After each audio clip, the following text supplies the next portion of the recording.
I was doing Family Ties, and we were in, I think, our third season, and we were just starting to actually become successful. And it was our first season following the Cosby Show, so all of a sudden it became this 1-2 punch and kind of this juggernaut for NBC. So the show was doing well, and actually in the fall of that year, Meredith Baxter, who was then Meredith Baxter Burney, was pregnant with twins, so we had to shut down for a while. So we shut down, and I went.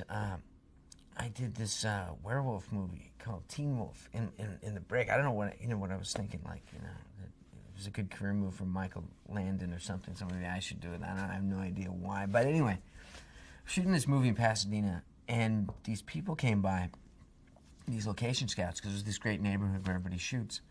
And I found out that there were location scouts for this movie called Back to the Future that Steven was going to produce, and I knew Crispin Glover, who was going to be in it. But I didn't really think much more about it, except that that would have been a cool movie to do instead of this werewolf movie. And then, so I didn't think about it. Then I went away for Christmas break, and I came back, and I saw Gary Goldberg, who's the producer of Family Ties, and he said, I want to show you something. And he gave me the script for Back to the Future. And he said, way back in the fall, Bob Zemeckis and Steven Spielberg had talked to me about you doing this, but I couldn't make you available, and I hope you understand why. And I said, yeah, I did.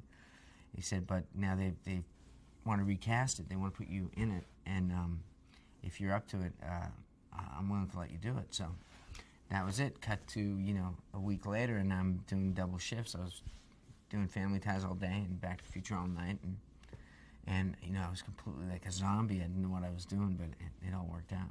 The way the Doc Brown was written, and the way he was played by Chris, and the way it was directed and created by Bob was, he was able to perform a function that any story needs, particularly a fantasy story or a complicated story like this, which was to get at the exposition.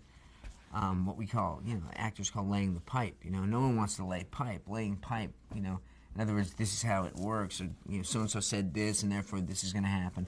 These kind of storytelling links that have to be told in words that can't be shown visually. That's boring work, and it's a drag to do it. But Bob was able to write and then cast that role in such a way that you could get all this exposition out in this amazingly entertaining way. You have this guy go, 89 gigawatts, blah, blah, blah. It just rattled this stuff out, and it's fun to watch. And at the same time, you're going, oh, wait, now I get it. And it was amazing storytelling and amazing, like I said, amazing on the part of Bob for having, visualized and realized and directed this, and also in Chris's playing of it, so that I could just stand there with look of astonished amazement, number 37-B, while Chris rattled out all this stuff, and the audience was with us all the way. So it was pretty amazing. I was exhausted. I'd get up at 9 or 8:30, go to Family Ties, work until about 5. A car would pick me up, take me to the Back to the Future set. I'd work until 4 or 5 in the morning. Sometimes literally be carried in by the Teamster driver, put into bed, and a few hours later they'd come and pick me up again and turn on the shower, turn on the coffee, kind of shake me. I'd get out of bed, and then I'd be off again, and I'd do that like 6 days a week. The 6th day I would just work on Back to the Future. So it was really exhausting, and I got a little disoriented. I mean, there was one time, a story that I tell is being at Family Ties on a show night and having an audience there and waiting for my cue and running to the prop table, which was back behind the kitchen door on Family Ties, and freaking out because I couldn't find my video camera. And it took me like a couple minutes to realize that it was Marty McFly's video camera. It wasn't Alex Keaton's. I didn't need it. But it was that disorienting, so that by the time Back to the Future came out, and I was in London doing a Family Ties TV movie, I could barely remember the experience. I had no idea about what the film was going to look like or what I was going to be like in it. It was very, it was a big blur to me. So the fact that it came out and was so well received, and I got so much attention for it, really was a shock to me. I really, at that point, I was just kind of happy to be alive. It was great. I just wanted to get back together with those people again, and I, with those two minds, with Bob and Bob, you knew there'd be a lot of ideas, and they could generate ideas for a sequel. We weren't thinking in terms of 2 sequels. That really came about because they had written a lot of the things that happened in 2 and 3.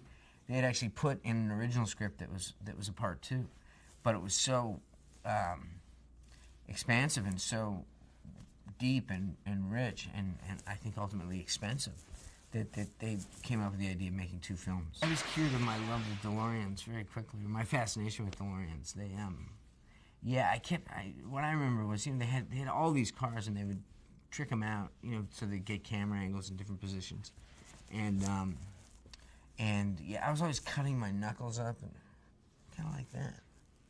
So I was cutting my knuckles up in the shifter, and I don't really know by the time I got those cars how much they really were like, you know, a showroom DeLorean.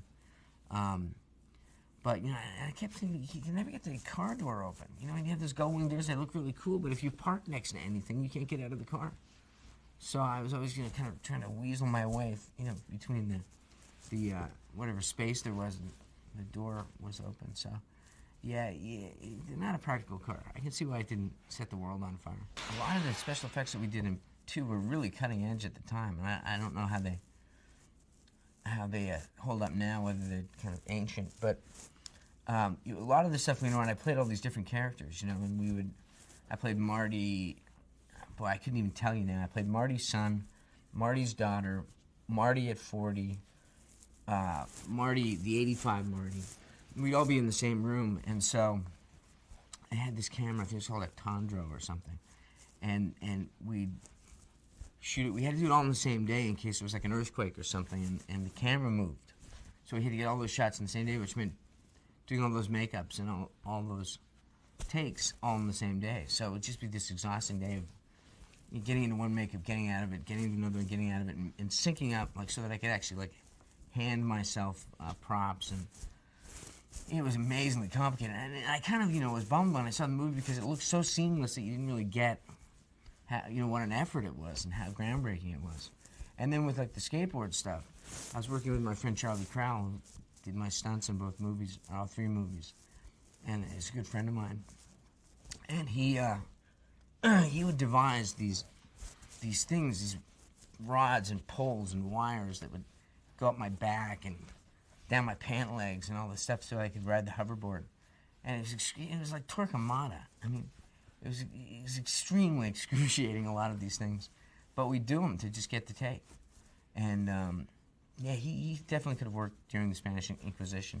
So many elements of the story that were accessible, but Bob was able to make them also at the same time exotic and strange. So that was the other thing about the movie, was so many moments where the audience were going, oh yeah, I relate to that. I was there. I know what that was. I remember that song. I remember that car. I know what that's like to feel that way.